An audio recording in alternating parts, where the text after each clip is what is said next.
Bonjour à tous et bienvenue sur Séphiroth et compagnie. Je vous retrouve pour la pleine lune du 7 mars, donc qui a lieu en Vierge, donc un signe qui est quand même un signe relativement, on va dire mental, hein, bien qu'on ne puisse pas le limiter à ça. Mais bon, voilà, beaucoup de questions, beaucoup de volonté d'organisation, j'allais dire plus de maîtrise peut-être dans ce signe-là. Et donc avant de démarrer, je vais vous souhaiter énormément d'apaisement, énormément de... Comment je peux vous dire ça? Beaucoup de joie aussi. Mais cette joie intérieure, cette joie vraiment profonde. Je profite pour dire que tous ceux qui travaillent sur les nouvelles lunes, c'est-à-dire les renouvellements, eh bien c'est l'occasion ici de refaire un point par rapport à ce que vous avez pu faire lors de la nouvelle lune. Donc toutes les personnes avec lesquelles on a travaillé la dernière fois, essayez de reprendre et de regarder tout ce que vous aviez réalisé de manière très concrète dans votre vie, où ça en est dans ce moment de climax de cette lune qui va arriver dans cette forme pleine. Alors, je commence avec la lettre Resh, qui est vraiment dans l'idée de tous les commencements, tous les débuts qu'on a, tout ce qu'on a dans la tête, puisque vraiment c'est Roche, c'est la tête. C'est comment est-ce qu'aujourd'hui je vois ma vie, comment je la conçois, quels sont mes projets, est-ce que c'est bien défini, est-ce que je suis énormément rassurée dans l'évidence par rapport à ça, quel est mon regard finalement par rapport à ce que j'ai défini et j'ai déterminé. Et on va aller voir sur tous les degrés ici ce que ça peut donner. En face, j'ai la carte du voyage. Pour moi, une grande invitation justement à se départir et avec le Resh de définir son propre référentiel. On est aventurier de la vie ou on est voyageur qu'à partir du moment où on a accédé déjà à une forme de liberté intérieure, c'est-à-dire j'ai pris de la distance par rapport aux injonctions sociales, par rapport à toutes les informations, par rapport à une manière de penser qui est souvent, comment est-ce que je peux dire ça? On est beaucoup sur un système de pensée unique. Le vrai voyageur, il s'est détaché de tout ça. Donc, interrogez-vous, questionnez-vous sur où j'en suis de ma liberté. De toute façon, et bien comprendre qu'à chaque fois qu'on pense qu'on nous empêche de vivre à l'extérieur et que l'extérieur a ce pouvoir-là sur nous, ça signifie qu'à l'intérieur, on est encore prisonnier. La véritable liberté, elle se conquiert. Et donc, c'est peut-être l'occasion aussi de regarder par rapport à ce qui a été établi durant la nouvelle lune, où est-ce que j'en suis par rapport à ça et quelles sont les zones où j'ai gagné cette liberté et où je suis prêt à aller, je suis prêt à partir, voilà, à me détacher de plus en plus de tous les liens et en sachant que ça se fait au fur et à mesure. Faut pas, voilà. Vous avez une actualité, inscrivez-vous dans cette actualité et tout va bien et tout ira bien. J'entends par là, si vous avez un souci, un blocage et un frein en ce moment, travaillez celui-ci. Et n'essayez pas de vous dire je vais tout révolutionner d'un coup, ça ne marche pas. Voilà, c'est mon conseil. Donc, je commence au niveau du Keter par cet arbre de vie qui, vous le savez, dans le Gan Eden, dans le Jardin d'Éden, il y avait d'un côté l'arbre du doute, donc l'arbre de la connaissance du bien et du mal, et de l'autre l'arbre de vie.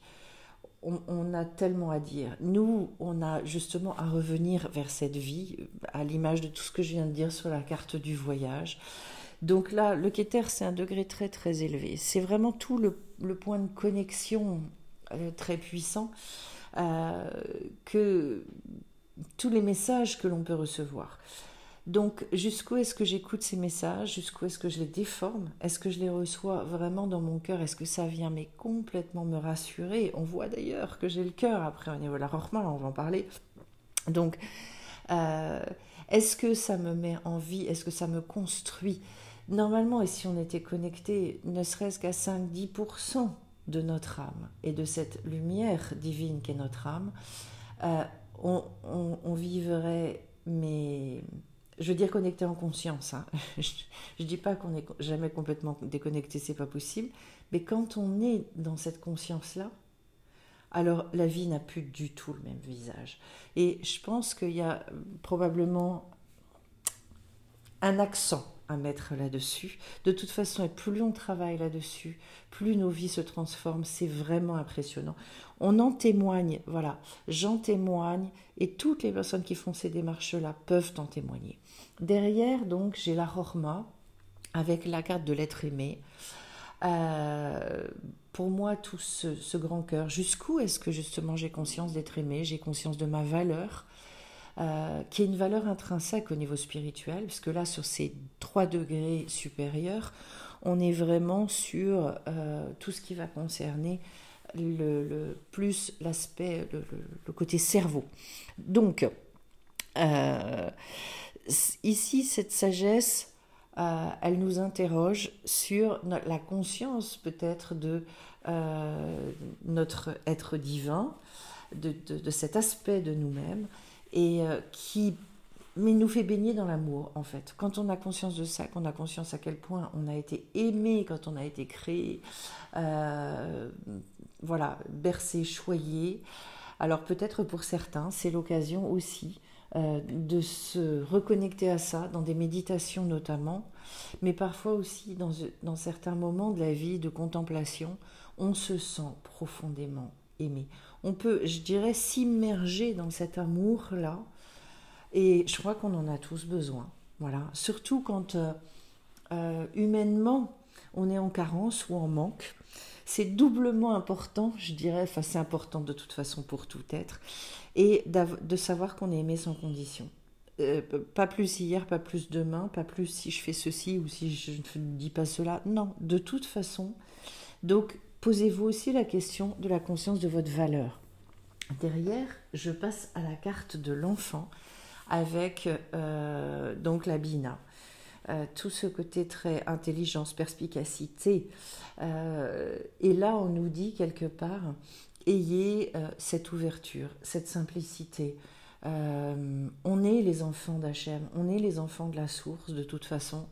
Et l'enfant, il y a plein de choses, plein de questions qui ne se posent pas. Il ne se pose pas la question de savoir si il est aimé, il ne se pose pas la question de savoir si comment il va avoir à manger demain ou ce soir. Ou... Non. Il y a un côté évident pour lui. Un rapport au monde, et c'est peut-être là aussi, et dans votre manière de réfléchir et d'appréhender les choses, de rechercher beaucoup la simplicité, l'évidence, une espèce d'immédiateté, de spontanéité. Soyez vrai, soyez profond. Quand je dis profond, c'est parce que en fait, quand on va dans la profondeur des choses, on retrouve la simplicité. Et souvent, les gens qui essaient de compliquer, ça veut dire qu'en fait, ils effleurent, ils restent. Pour moi, c'est une antithèse. En fait, à chaque fois qu'on complique, au bout du compte, on tourne en rond, mais on ne va pas dans la profondeur. La vraie profondeur, elle est simple. Bon. Derrière, au niveau du Dahad, j'ai la carte du tonnerre. Alors, le tonnerre, c'est un côté impérieux, c'est presque, comment je peux dire ça ? Il y a des fois, ça peut même ficher un peu la trouille. Ce sont les grands bruits, les grands tremblements de terre, et Dieu sait qu'en ce moment, la terre gronde, vraiment. Donc, dans nos vies, ça annonce aussi, pour moi, de gros changements, mais qui sont des changements extrêmement salutaires, très très positifs.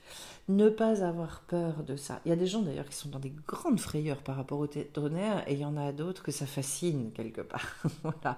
Dans notre rapport à la vie, quand il y a des coups de tonnerre dans notre vie, ne jamais avoir peur. Le Dahad, c'est vraiment toute la manière dont je vais expérimenter les choses. S'attendre justement à être secoué aussi, et parfois je pense qu'on en a besoin. De toute façon, avec Hachem, on est toujours secoué gentiment.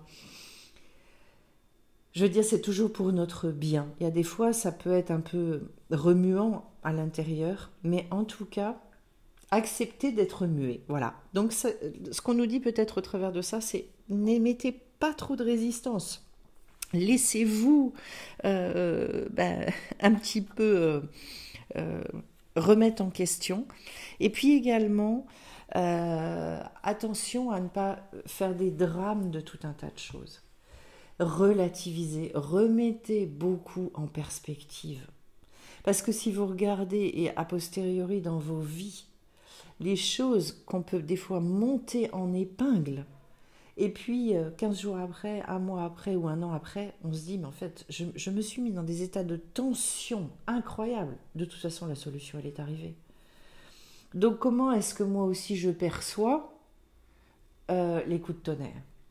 Et est-ce que je vais pas On va voir hein, qu'il faut faire très attention à nos paroles derrière.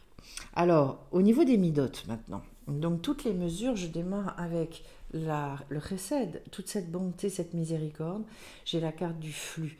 Donc, alors, pour ceux qui travaillent avec moi et qui connaissent la thérapie lumière, ça veut dire quoi? Ça veut dire qu'il faut vraiment orchestrer, organiser, je dirais, le fait que ces énergies circulent. Ne dégager toutes les énergies qui sont négatives, toutes celles qui sont en trop, recréer du mouvement là-dedans, se régénérer, c'est la plus grande bonté que je puisse me faire. Nettoyage des énergies. Quand on remet du mouvement, d'ailleurs, ça me reconnecte à l'arbre de la vie. C'est-à-dire, je ne garde rien, je ne suis pas en résistance. On est vraiment là-dedans, dans un très très gros lâcher-prise. Par expérience, moi je me suis rendu compte que de toute façon, soit on avait les petits désagréments de la vie, ces petites choses qui nous, je dirais, qui nous posent question parfois, mais au bout du compte, comme je le disais, de toute façon, les solutions, elles arrivent toujours. Soit on a des très très grosses choses. Et vous savez, dans les très gros événements de la vie, il y a quelque chose qui souvent nous reconnecte à l'essentiel. Je dirais, et pour avoir connu ça plusieurs fois dans ma vie, quand il y a des deuils, on a des proches qui partent, regardez à quel point d'un seul coup ça recadre et ça remet tout en place, la manière dont ça relativise. Malheureusement, et c'est dommage, il faut attendre qu'on ait un de nos proches qui parte pour se reposer les vraies questions. Eh bien, voilà, je sais pas, je le dis aussi en lien avec cette carte du tonnerre, parce que j'allais dire à un moment donné die, c'est-à-dire die, ça veut dire ça suffit. Je vais choisir ce qui est essentiel dans ma vie et je vais laisser de côté tout ce qui me... C'est superflu, il y a des trucs, en fait, on s'en fout. Voilà. Réfléchissez à ça. Ensuite, j'ai la carte de l'avènement au niveau de la Gvura. La Gvura, c'est quelque chose, c'est toute la rigueur, tout le cadre très puissant. Et avec la carte du voyage, le fait qu'on ait un achèvement, ça veut dire qu'il faut peut-être changer de cadre. Il y a peut-être pour certains très clairement une réorganisation par rapport à ça, peut-être plus de souplesse à acquérir, peut-être waouh, j'ai besoin de me lâcher la bride à certains endroits, parce que finalement je suis rentrée dans un certain un cercle qui est plus bon pour moi aujourd'hui. De toute façon, pour moi, le cadre est clairement à redéfinir. Est-ce que c'est dans le cadre de l'assouplissement? Ça peut être le cas pour certains. Pour d'autres, ça peut être aussi dans le cadre de... Il n'y a pas assez de cadre. Donc là, je structure... En tout cas, pas assez de structure. Comment est-ce que je vais structurer pour mener à bien mes projets, aller là où moi j'ai envie d'aller? Donc, pensez à ça. En tout cas, moi, ça me parle beaucoup dans ma vie aujourd'hui, parce que je suis dans cette démarche-là depuis quelques temps, de redéfinir. J'ai refait énormément de tri chez moi. Quand je dis énormément, c'est beaucoup, beaucoup, beaucoup. C'est peut-être l'arrivée de Pessah aussi, de la Pâque qui arrive et qui nous demande vraiment pour avoir un air neuf, pour me sentir beaucoup moins encombrée, pour tout un tas de choses. Ça m'a fait un bien fou et j'ai pas envie d'arrêter. Voilà. Eh bien, posez-vous cette question-là aussi. Au centre, au cœur de tout ça, j'ai la carte du maïs. Alors, c'est la carte de la récolte qui va correspondre aussi à Tiferet, donc ce lieu, ce grand, grand lieu de l'harmonie. Il est question vraiment d'aller vers des récoltes, c'est-à-dire, et posez-vous la question très clairement aujourd'hui dans votre vie, en fonction de tout ce que vous mettez en œuvre, mais qu'est-ce que je récolte? Est-ce que j'ai les fruits de tout ce que je mets en place. Sinon, ça veut dire que vos moyens de vous y prendre, vos outils ne sont pas bons. Euh, voilà, on n'est pas dans une mentalité de rentabilité, mais en même temps, il y a un moment où il faut quand même que ça, ça arrive. Et cette carte-là, au niveau de Tiferet, les questions qui se posent, c'est où est-ce que j'en suis vraiment dans ma vérité et dans cette capacité que j'ai d'être vrai avec moi-même. Et là, on vous dit, là, il y a de la récolte. Il y a vraiment, c'est très intéressant, je trouve, de mettre ça en lien par rapport à tout ce qu'on vient de dire, par rapport au fait de ne pas être dans le drame, d'être dans une forme de simplicité. Vous savez, il y a des fois, on va chercher très loin des choses qui sont tout près. Euh, j'ai eu l'occasion de le dire récemment dans une des formations. On parlait des vies antérieures. Il y a des personnes qui font des nettoyages sur des vies antérieures, ça peut durer des mois. Euh, mais leur vie présente, en attendant, ça avance pas. C'est-à-dire que je ne dis pas, et je l'ai bien spécifié, que de temps en temps, on ne tombe pas sur des choses et des nettoyages nécessaires des vies antérieures. Mais on est dans cette incarnation-là. Soyez aussi et ayez une vision assez pragmatique des choses. C'est très très important que vous alliez rechercher ce que ça crée concrètement dans votre vie. Ensuite, je descends sur le Netzar, qui est donc cette grande détermination. Voilà, le Netzar, c'est tout ce qui va aussi nous permettre d'aller au bout, c'est toute la dose d'espoir qu'on peut nourrir dans notre vie par rapport à ce qu'on veut obtenir. Et là, j'ai la carte du sacrifice.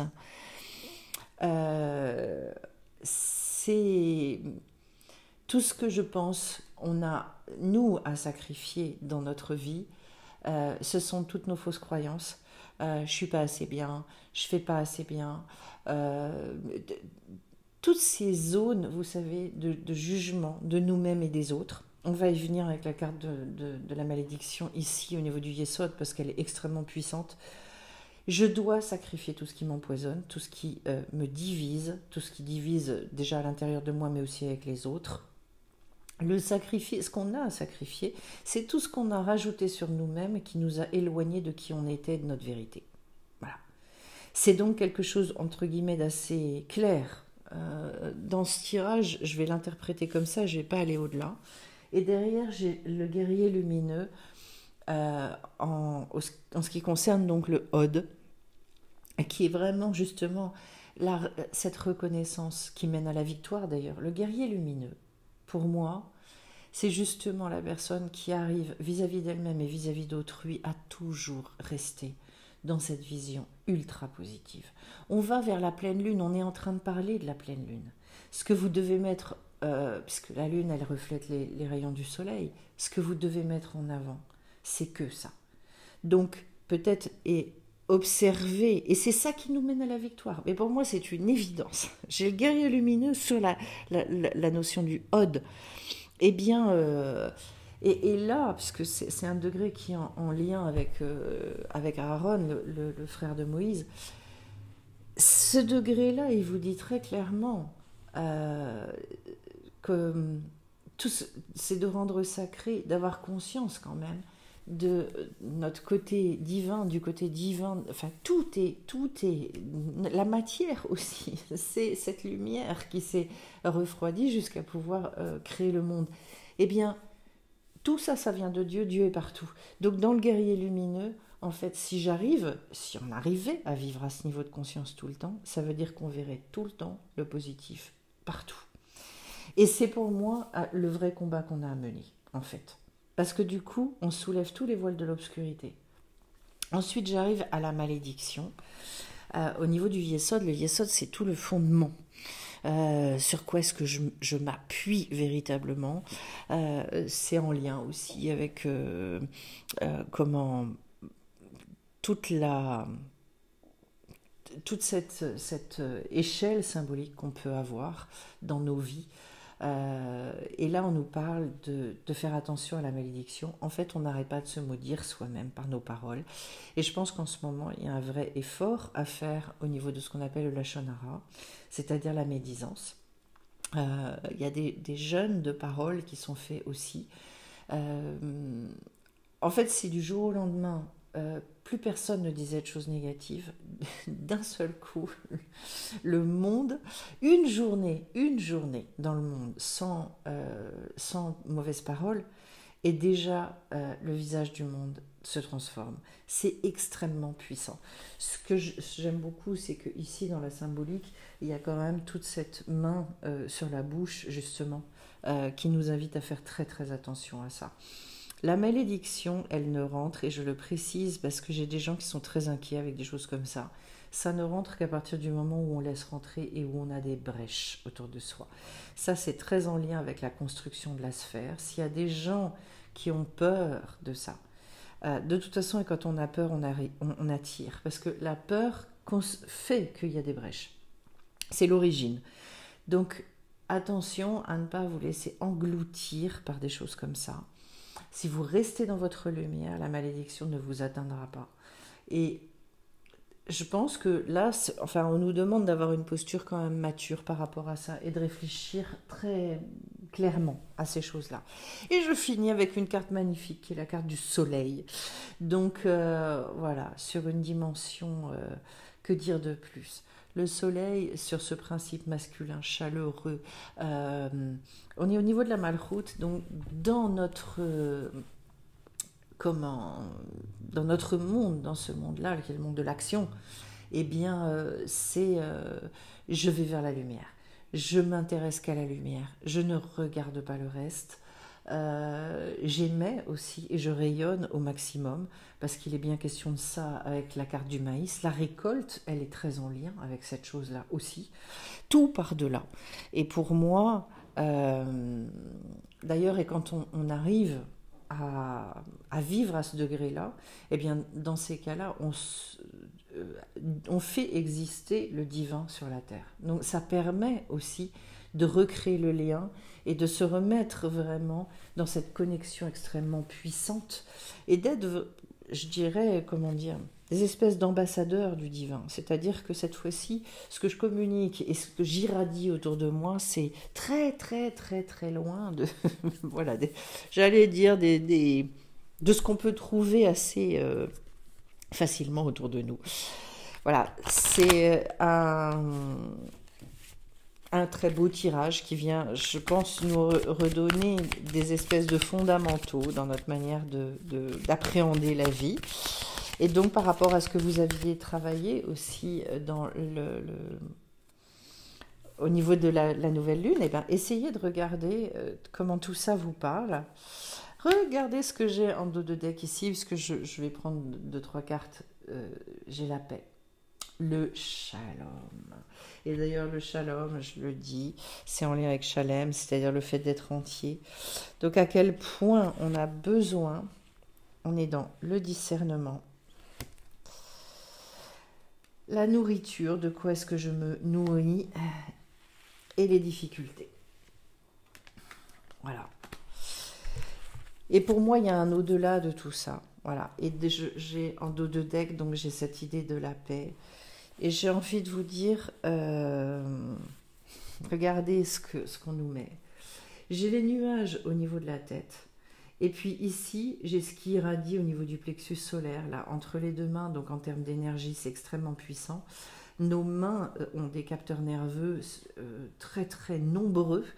Vous savez que la main, comme les pieds, représente donc l'intégralité du corps. Donc on a cette capacité à ressentir les énergies dans les mains, c'est très puissant. Intéressant pour moi, ça nous ramène vers le corps aussi. Ça nous demande aussi peut-être d'enlever la brume qu'on a au niveau du cerveau avec tout ce qu'on a pu dire avant.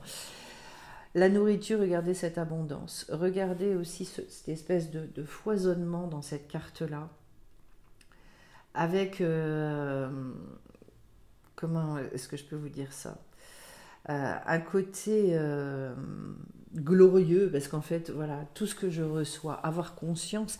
Et donc, pour moi, on en revient à l'arbre de vie. Comment est-ce que je vais recevoir les messages? Jusqu'à quel point est-ce que je vais être capable de les interpréter sans les déformer? Voilà, de manière extrêmement pure. Et j'ai la carte des difficultés derrière.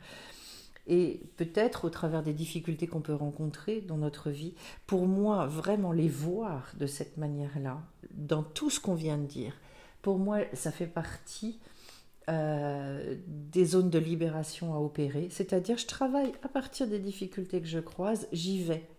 Et malgré tout, je reste dans la paix. Vous voyez toute l'antinomie. Nous, on se dit, si j'ai un blocage, si j'ai un souci ou une difficulté, de toute façon et forcément, je ne vais pas pouvoir rester dans la paix. J'ai envie que vous vous posiez la question, si ça vous intéresse naturellement, mais pourquoi est-ce que systématiquement, je suis obligée, quand j'ai une difficulté justement, de tout remettre en question dans ma vie? Cernez votre difficulté, laissez-la à sa place. Donc, et attention à la manière dont vous rentrez cette information en vous. Laissez-la à l'extérieur. Oui, j'ai pas obtenu ce que je voulais. Oui, il y a eu tel blocage à tel moment. Oui, telle personne m'a mal parlé. Ok. Mais encore, toujours la même chose, dans le cadre je relativise et je vais à l'essentiel. Jusqu'où est-ce que j'ai besoin de laisser rentrer cette information? Et pourquoi est-ce que je suis obligée éventuellement d'arrêter ma vie et de ne plus vivre à côté? Si je continue à vivre, ça va se régler. De toute façon, ça se réglera. Voilà. Je trouve c'est un tirage qui nous dit allez-y. Et ça, pour moi, il y a beaucoup de clés là-dedans. Écoutez, je vous remercie en tout cas pour votre attention. Je remercie aussi les gens qui me laissent des petits messages et des petits likes. Je précise donc à chaque nouvelle lune, quand je suis disponible naturellement, mais je fais un tirage, enfin une roue médecine souvent sur les nouvelles lunes, ce qui nous permet de définir les renouvellements. Pour ceux qui sont intéressés, n'hésitez pas à vous renseigner. Et puis donc très bientôt, stage de thérapie lumière et puis un autre très, très beau stage de changement de plan de conscience fin avril. N'hésitez pas à aller vous renseigner sur sephirotetcompagnie.com. Je vous embrasse tous très fort et j'espère vous retrouver bien vite sur les lives, sur les rencontres informelles. Au revoir.